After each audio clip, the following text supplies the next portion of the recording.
आएंगे मोदी जी, आज रैली है बिहार में, वैसे ही जुमले कितना लोगे, 60 करोड़ लोगे, 70 लाख दे दें, 80 लाख दे दें, लो 1,25,00,000 ले लो। यही आ रहा मैं बोल के पिछले साल चल गया 1,25,000, वो 1,25,00,000 करोड़ कहाँ गया? तो युवाओं का ठगने का काम किया जा रहा है। सरकार सिर्फ बोलती है लेकिन रोजगार नहीं देती है।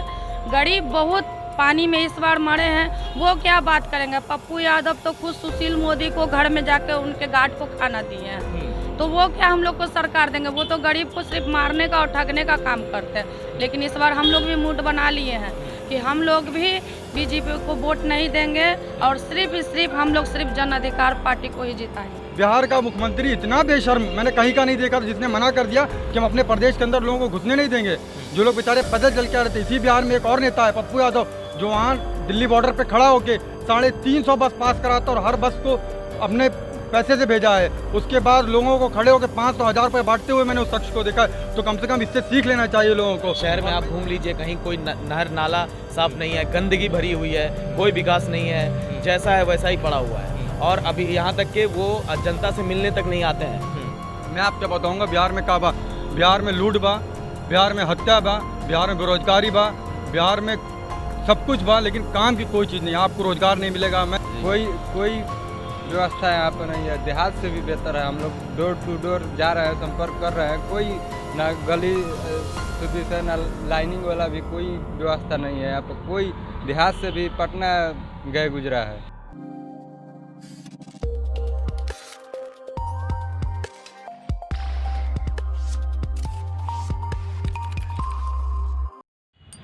दुनिया के सबसे यंगेस्ट कंट्री के सबसे यंगेस्ट न्यूज़ चैनल यंगिस्तान में आप सबका स्वागत है। और जैसा कि आप सबको मालूम है कि बिहार में चुनाव का सरगर्मियां काफ़ी तेज़ी से बढ़ रहा है। और बिहार में जब भी चुनाव होता है, आप सबसे ज़्यादा अगर चर्चा लोग करते हैं तो चाय के दुकान पे करते हैं। और आप भी देख सकते हैं बिहार में चाय के जो आइटम्स होते हैं यहाँ पे, ये कचौड़ी है, लिट्टी है और ये भैया चाय वाले हैं। हम सबसे पहले आज इनसे ही पूछना चाहेंगे कि बिहार में काबा भैया काबा बिहार में तो कुछ नज़र नहीं आता है जी। अभी तो हम लोग तो बेरोजगारी में फंसे हुए हैं काफ़ी। इस बार तो लगता है कि अभी तो ऐसा तो अभी समझ में नहीं आ रहा सर, मगर फिर भी अच्छा है, स्थिति बुझा रहा है। बदलाव की उम्मीद है? उम्मीद तो ज़रूर है। बिल्कुल। तो और भी हमारे साथ कुछ लोग हैं, यहाँ के लोकल हैं, मैं उनसे पूछना चाहूँगा। मैडम हैं, चाय की चुस्की ले रही हैं। चाय की चुस्की बिहार में काफ़ी फेमस है, क्या लगता है इस बार बदलाव या कंटिन्यू? नहीं, इस बार तो बदलाव होना जरूरी है, क्योंकि जिस तरीक़ा से यहाँ जल जमाव का जो समस्या हुआ है, तो यहाँ पे हमने देखा है कि यहाँ के जो पप्पू यादव हैं उन्होंने काफ़ी मदद किया है। और अरुण विधायक तो एक बार देखने भी नहीं आए थे। इसी लोग ने हम लोग जो जनता ने डिसाइड किया है कि इस बार जन अधिकार पार्टी से राजेश रंजन पप्पू भी खड़े हो रहे हैं, हम लोग उन्हीं को वोट देंगे। युवाओं का ठगने का काम किया जा रहा है। सरकार सिर्फ बोलती है लेकिन रोजगार नहीं देती है। गरीब बहुत पानी में इस बार मरे हैं, वो क्या बात करेंगे। पप्पू यादव तो खुद सुशील मोदी को घर में जाके उनके गार्ड को खाना दिए हैं, तो वो क्या हम लोग को सरकार देंगे। वो तो गरीब को सिर्फ मारने का और ठगने का काम करते हैं। लेकिन इस बार हम लोग भी मूड बना लिए हैं कि हम लोग भी बीजेपी को वोट नहीं देंगे और सिर्फ हम लोग सिर्फ जन अधिकार पार्टी को ही जिताएंगे। मैम, इस बार किसकी सरकार? इस बार तो पप्पू यादव की सरकार, यादव की सरकार है। वैसे ये बहुत कुछ किए हैं और हम लोग इन्हीं को वोट देंगे। ये गरीबों के मसीहा हैं, महिलाओं को बहुत हेल्प किए हैं, तो हम इसी को देंगे। और भी हमारे साथ कुछ यहाँ के यंगस्टर हैं। भाई, आपका नाम बताएंगे आप? मेरा नाम साजिद है। साजिद भाई, ये कुमरार विधानसभा है, लगातार 6 बार से बीजेपी की यहाँ पे जीत होती है। इस बार पप्पू यादव जी हैं यहाँ पे, राजेश रंजन जी हैं जो जैप पार्टी के कैंडिडेट हैं, क्या लगता है इस बार? देखिए, इस बार जिस तरह से पिछले जो विधायक लगातार सिटिंग एमएलए है वो कोई काम नहीं कर रहा है। शहर में आप घूम लीजिए, कहीं कोई नहर नाला साफ नहीं है, गंदगी भरी हुई है, कोई विकास नहीं है, जैसा है वैसा ही पड़ा हुआ है। और अभी यहाँ तक कि वो जनता से मिलने तक नहीं आते हैं। अगर एक बार जीत करके गए यहाँ से आर के सिन्हा जी, तो अभी तक नहीं आए हैं। और जो राजेश पप्पू जिनकी बात आप कर रहे हैं, जो अभी जन अधिकार पार्टी से खड़े हुए हैं, कैंची छाप से पप्पू यादव जी की पार्टी है, वो लगातार जनता के बीच रही है। जो पिछले साल पटना में बाढ़ आया, उसमें इतना पानी था, मैंने खुद देखा पप्पू यादव जी को और उनके समर्थक को, पूरी दुनिया ने देखा और मैं भी देखा। इसलिए मैं बता रहा हूँ कि पूरी दुनिया ने देखा किस तरह से लोगों को खाना पहुंचाया, दूध पहुंचाया बच्चों के लिए, जितनी सामग्री था खाने का वो पहुंचाया गया। तो हम कहेंगे इस बार राजेश पप्पू को सब लोग, मैं जनता से यही अपील करूंगा कि सब लोग वोट करें राजेश पप्पू को, क्योंकि जो आपके बीच रहे, आपके हित की बात करें, उन्हीं को आप वोट करें। क्या लगता है भैया इस बार? इस बार जन अधिकार पार्टी विजयी होगा। कोई व्यवस्था यहाँ पर नहीं है। देहात से भी बेहतर है। हम लोग डोर टू डोर जा रहे हैं, संपर्क कर रहे हैं, कोई ना गली सुधी से ना लाइनिंग वाला भी कोई व्यवस्था नहीं है यहाँ पर। कोई देहात से भी पटना गए गुजरा है। तेजस्वी यादव ने बोला है फर्स्ट कैबिनेट मीटिंग में हम 10 लाख लोगों को रोजगार देंगे, और कल जो एनडीए की सरकार है, बीजेपी की जो फाइनेंस मिनिस्टर है निर्मला सीतारमन ने, उन्होंने कटाक्ष करते हुए बोला कि हम 19 लाख लोगों को रोजगार देंगे। क्या लगता है ये? तो क्या 15 साल सीतारमन जी इंतजार कर रही थी क्या कि 2020 आएगा तब हम 19 लाख लोगों को देंगे? क्या उससे पहले लोग यहाँ बेरोजगार नहीं थे? और मैं तेजस्वी जी से भी पूछना चाहूँगा, जब 15 साल आपकी सरकार थी, क्या आपने 10,000 लोगों को भी नौकरियाँ दी थी कि नहीं दी थी? अभी भाई मैंने आपका एक क्वेश्चन पूछा, आप टपरी वाले भाई से पूछ रहे थे बिहार में का बा। मैं आपको बताऊँगा बिहार में का बा। बिहार में लूट बा, बिहार में हत्या बा, बिहार में बेरोजगारी बा, बिहार में सब कुछ बा, लेकिन काम की कोई चीज़ नहीं। आपको रोज़गार नहीं मिलेगा। मैं यहाँ 1 महीने से घूम रहा हूँ, मैं देख रहा हूँ कि यहाँ 6 साल में ग्रेजुएशन होती है। क्या किसी बच्चे को 3 साल की अपनी कीमत नहीं पता है? क्या वो किसी भी काम का नहीं हो? 10,000 रुपये महीना तो कमाएगा, 3 साल उसका जो 3 बर्बाद कर रही है सरकार। क्यों कर रही है? और ये भी मैं बता दूँ, इसलिए कर रही है क्योंकि अगर ये बच्चा पढ़ लेगा, 3 साल में ग्रेजुएट हो जाएगा, तो हमसे नौकरी मांगेगा। जब नौकरी मांगेगा, मेरे पास नौकरी नहीं होगी तो हम दे नहीं पाएंगे। इसीलिए इन्होंने ऐसा सिस्टम बना रखा है कि पहले तो ये हाई स्कूल और इंटर में फेल करते हैं, जम के फेल करते हैं। बिहार में हर किसी को पता है, हर बार मीडिया में खबर बनती है, खूब फेल होते हैं लोग। उसके बाद जब किसी तरह जो बच्चे पास होकर ग्रेजुएशन में पहुंच जाते हैं, उनको 6 साल में ग्रेजुएशन कराया जाता है, इसलिए कि हमसे नौकरी ना मांग लें कहीं। जो 6 साल बाद उनको नौकरी देने की बात होती है। और जो आज 19 लाख बोल रही हैं मैडम, हमारी देश की मंत्री हैं, इससे पहले तक ये क्यों नहीं जग रही थी? और यूपी में कहाँ कहाँ इन्होंने नौकरी दे दी? हर सारी कंपनी को तो ये प्राइवेट करते जा रहे हैं, गवर्नमेंट सेक्टर को पूरी तरीके से चूर कर दिया, खत्म कर दिया है। और ये बात करिए 19 लाख नौकरी देंगे कहाँ से? कुछ रोड मैप तो होगा, कोई ब्लूप्रिंट तो होगा, या फिर 10 लाख जो बात कर रहे हैं तेजस्वी जी, उनके पास भी कोई ब्लूप्रिंट होगा। वो लेके आए जनता के बीच, बताएं तो हम कैसे देंगे और क्यों देंगे नौकरी, क्या उसका प्रोसीजर होगा। जब 15 साल इनकी माता जी और पिताजी थे तो क्यों 10,000 लोगों को नहीं दिया नौकरी? तब भी तो लोग बिहार में बेरोजगार थे, तब भी तो लोग थे। अपनी बात क्यों नहीं करते ये लोग? हम ये करेंगे, हम वो करेंगे, किया क्या ये क्यों नहीं बताते हैं? इनको ये बताना चाहिए ना कि मुख्यमंत्री जी को हमें ये बताना चाहिए कि मैंने 15 साल में ये काम कर दिया, इसलिए हमको वोट दो। कल आते हैं उत्तर प्रदेश के मुख्यमंत्री यहाँ पे और कश्मीर की बात करते हैं, वहाँ ज़मीन खरीद लो। अरे यहाँ हमको इस लायक बना दो ना, हम यहीं रोज़गार कर लें। हमें लॉकडाउन में जो पैदल लोग आए चल के, बिहार का मुख्यमंत्री इतना बेशर्म मैंने कहीं का नहीं देखा था, जिसने मना कर दिया कि हम अपने प्रदेश के अंदर लोगों को घुसने नहीं देंगे।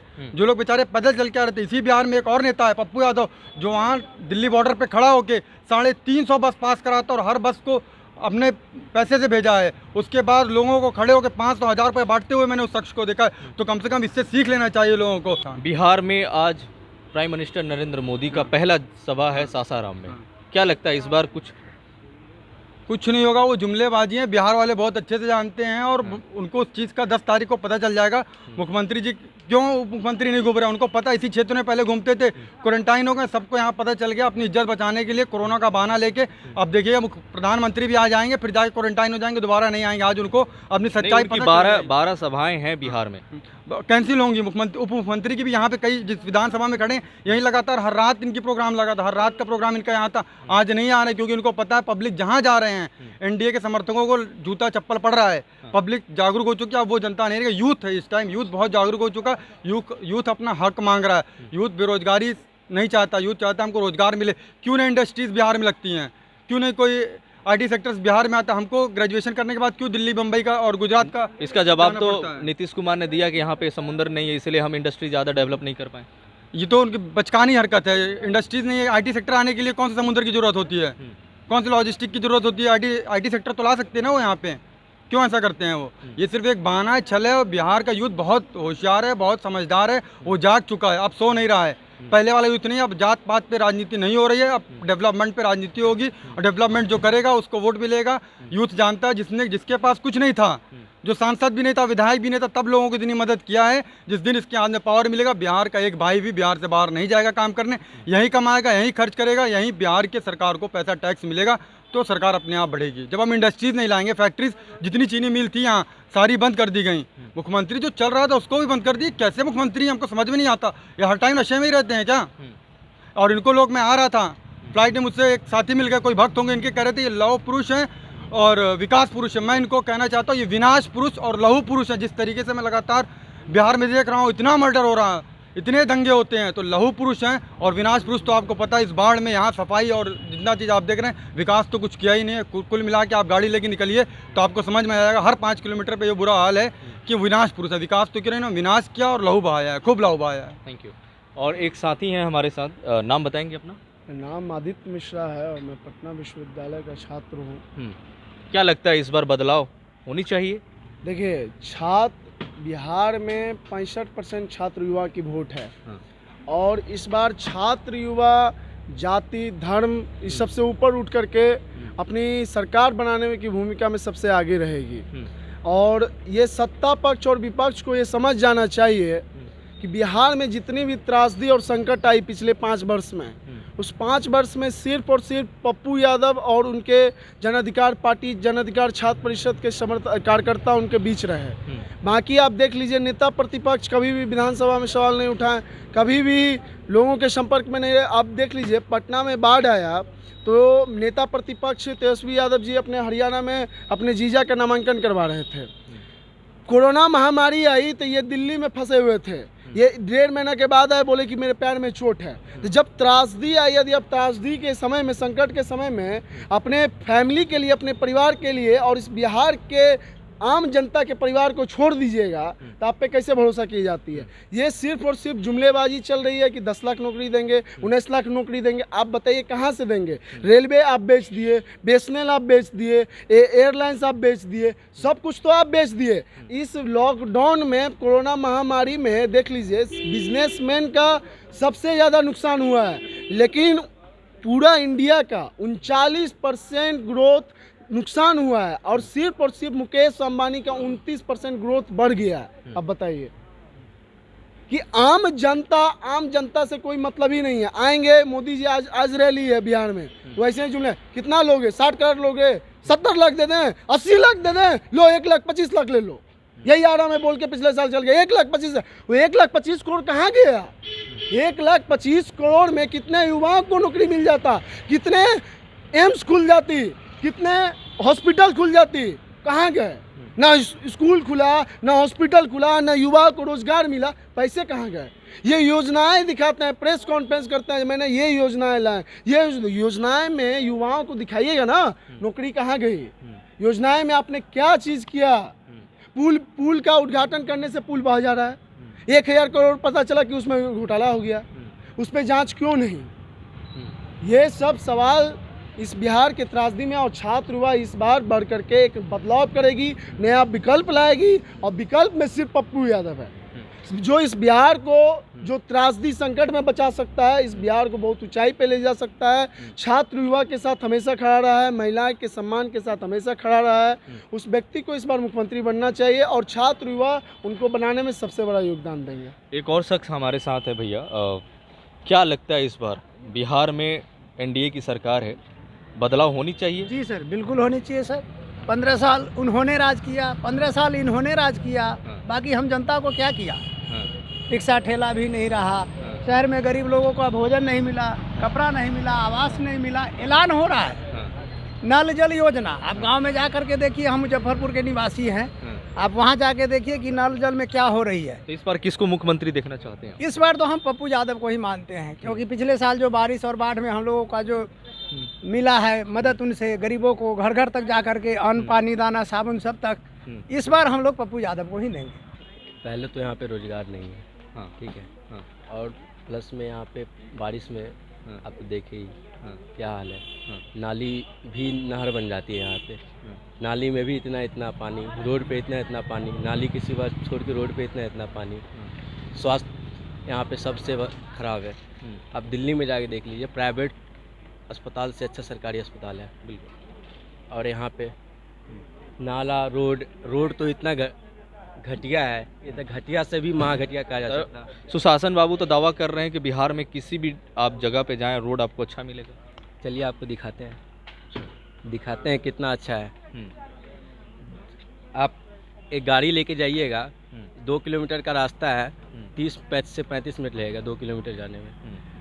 तो अच्छा रोड कहाँ से होगा यहाँ? बिल्कुल। अच्छा, आज नरेंद्र मोदी का बिहार में पहला रैली है, क्या कहना चाहेंगे? रैली इधर वो देखिएगा। वो तो कहते हैं कि आप सोशल डिस्टेंसिंग, हाँ।